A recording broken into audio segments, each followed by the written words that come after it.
a todos, sejam bem-vindos a mais um vídeo. Hoje venho fazer-vos aqui um apanhado das minhas leituras durante o mês de dezembro e também vou aproveitar essa espécie de balanço do último mês do ano passado para também falar dos livros que li no âmbito da Christmas in the Books 2. Eu em dezembro li 8 livros e metade de um outro que equivaleria a um livro só, vocês já vão perceber.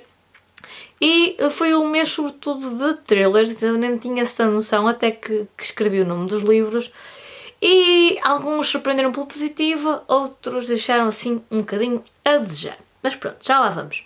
O primeiro livro que eu li em dezembro de 2018 foi A Avó e a Neve Russa, do João Reis. Eu já tive a oportunidade de vos dizer que o João Reis foi uma agradável surpresa em 2018. Aliás, no final de 2018, porque eu li um livro dele no início de novembro e um livro dele no início de dezembro.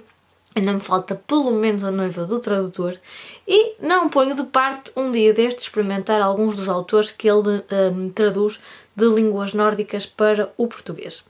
Acho o A Avó e a Neve Russa mais fácil de se gostar em relação à Devastação do Silêncio, até pela própria temática.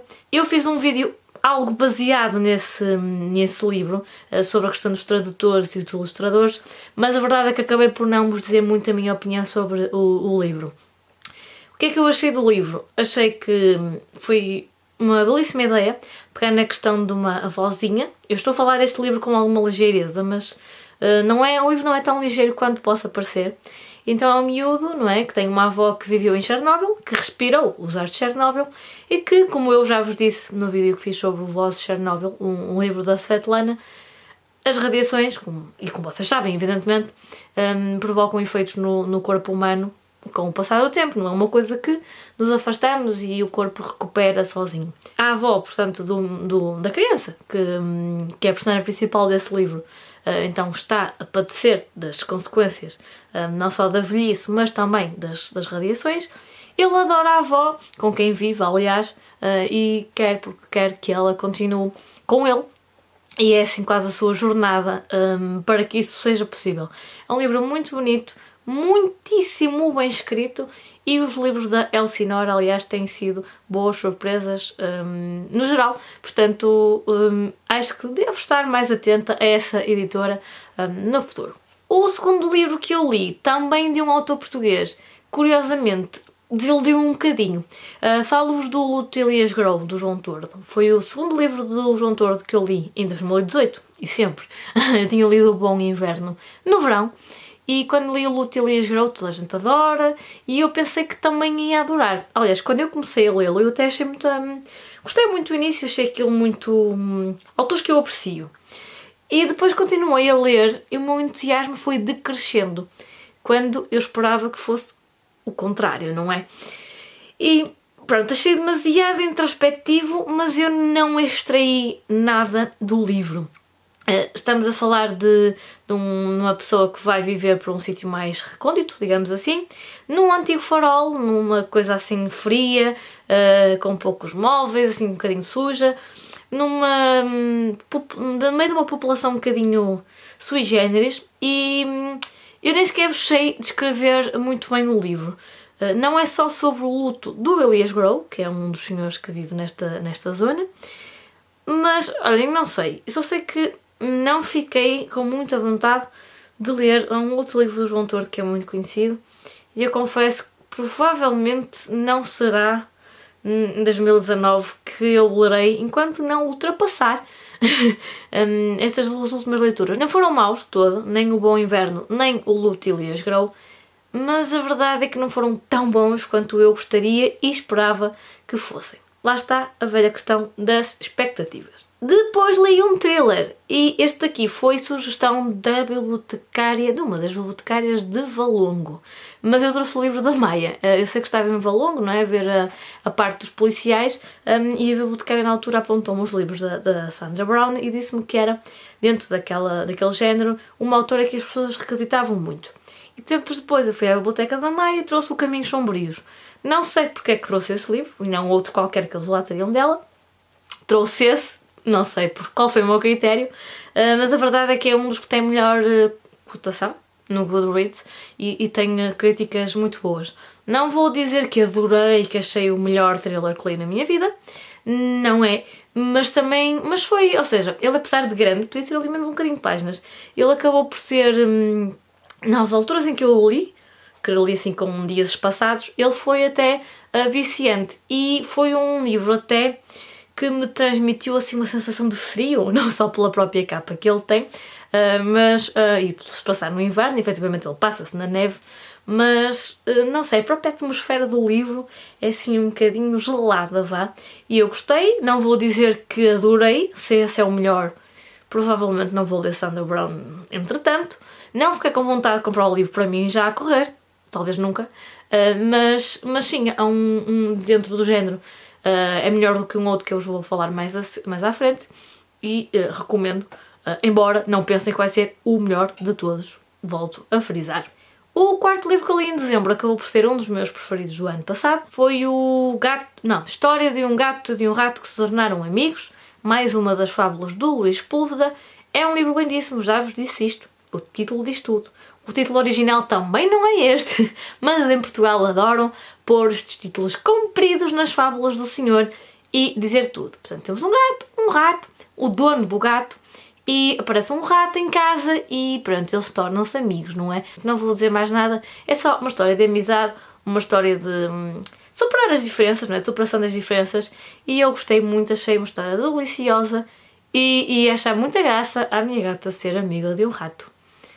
Isso nunca iria acontecer, nem com o hamster mais fofinho do mundo, mas é uma fábula e é muito gira e aliás eu costumo comparar este livro àqueles filmes de animação que nós parece que são para crianças porque são com bonequinhos, mas depois a mensagem é para adultos.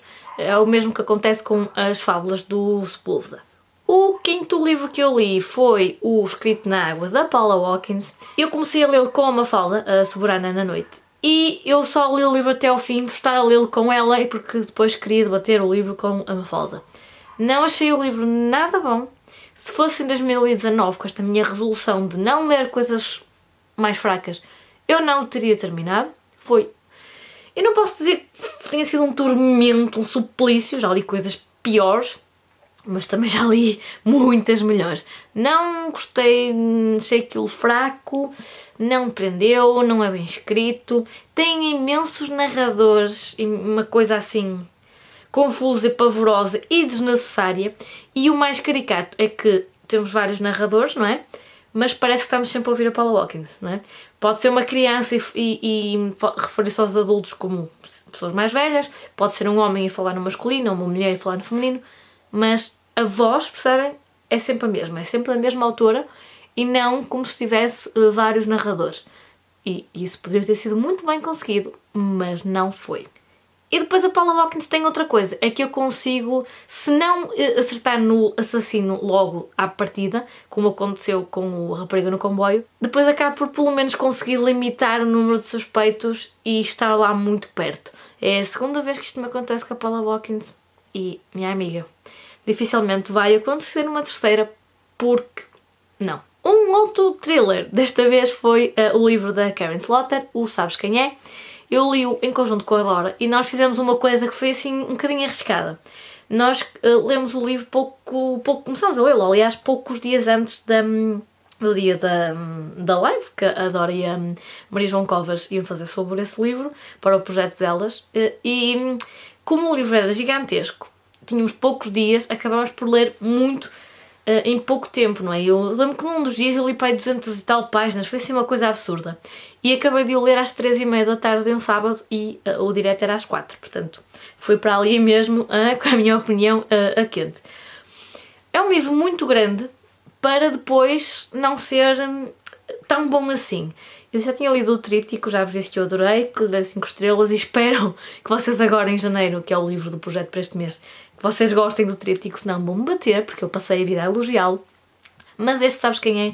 Enrola bastante em algumas partes, o que, sobretudo na parte do passado, e não fluiu. Basicamente temos ali um paralelismo entre o passado e o presente. O livro começa com mãe e filha que estão a almoçar num restaurante, num shopping, numa coisa assim. E aparece um maluco, não é? Que começa ali a ameaçar pessoas e a apontar armas. E a mãe tem ali uma sua veia de judoca, de karateca, não sei do que é que lhe possa chamar, e a filha fica admirada porque a sua mãe, pela questão da profissão, que ela era terapeuta da fala, pela sua personalidade, não era nada daquilo. Como é que ela conseguiu de repente, não é, imobilizar ali um maluco. E a história depois desenvolve-se a partir daí, é mesmo a Karin Slaughter. Mas, portanto, há um livro dela que eu gostei muito, este aqui eu gostei mais ou menos, e terei de ler um terceiro, alguns em 2019 provavelmente, para desempatar e para ver se ela é assim tão boa. Não é mau o livro, simplesmente eu esperava mais. E para um livro daquele tamanho, eu não tenho nada contra livros grandes, mas eles têm que ter ritmo. Se não tiverem ritmo, tem palha. E palha é coisa que eu não aprecio de maneira nenhuma. O sétimo livro que eu li em dezembro foi O A Rapariga no Gelo, do Robert Brindza, nunca sei dizer isto. É o primeiro livro da série que ele tem com a Erica Foster, que é a detetive principal. E qual é que foi o meu problema com este livro? Eu esperava mais. A Tita do Prazer das Coisas já me disse que, na opinião dela, este é o livro mais fraco desta série. Outras pessoas também me mandaram mensagem a dizer o mesmo, quando eu disse que não o achei assim tão fenomenal. E não o achei assim tão fenomenal porquê? Primeiro porque eu não achei que ele trouxesse assim nada de muito novo. E além disso, a detetive Erica Foster faz aqui uma série de coisas que são, a meu ver, imperdoáveis para uma detetive do século XXI, não é? Porque a história passa-se dos mil e tais, não é? Portanto, há relativamente pouco tempo. É impossível um detetive nos dias que correm ter constantemente falhas de bateria de telemóvel. Quer dizer, lidas com assassinos, vai para zonas perigosas, muitas vezes sozinha, e não tem bateria na porcaria do telemóvel. Isso irrita-me bastante. E outras coisas que ela vai fazendo, outras atitudes que aquilo não cabe na cabeça de ninguém. Por isso, talvez, num segundo livro, quando me apetecer lê-lo, eu faça um bocadinho as pazes com a Erica Foster, ou talvez não. Terei de fazer uma segunda tentativa para perceber se vale a pena ler a série toda ou não.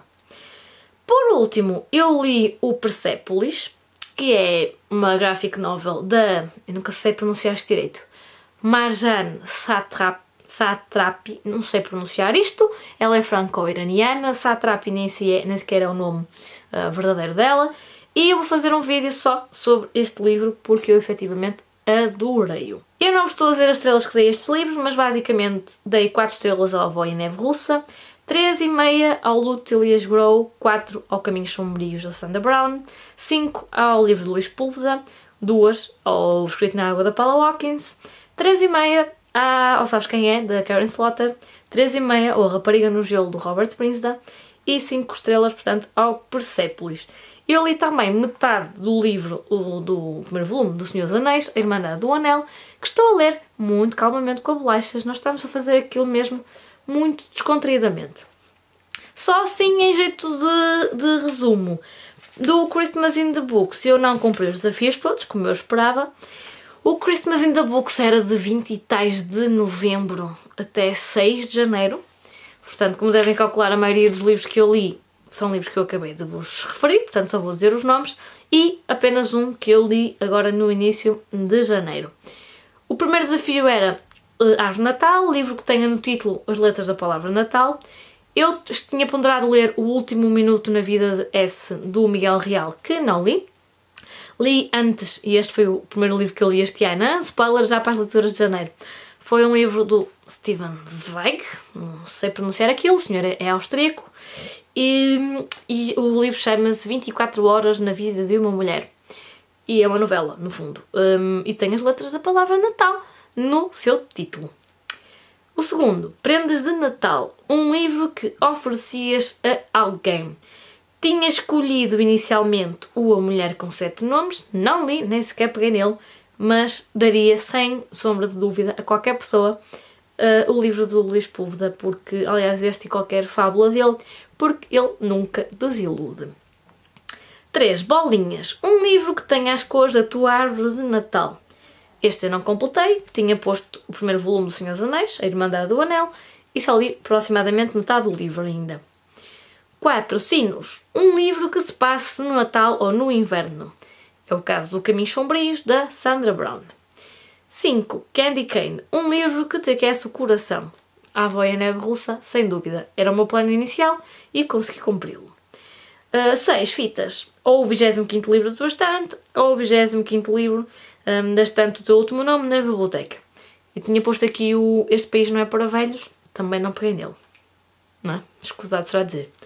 E por último, o 7. Luzinhas de Natal. Um livro de um autor que nunca leste. Tinha colocado o Rapariga no Gelo do Robert Prince e desafio concluído com sucesso. Portanto, dos 7 desafios, eu concluí 1, 2, 3, 4, 5...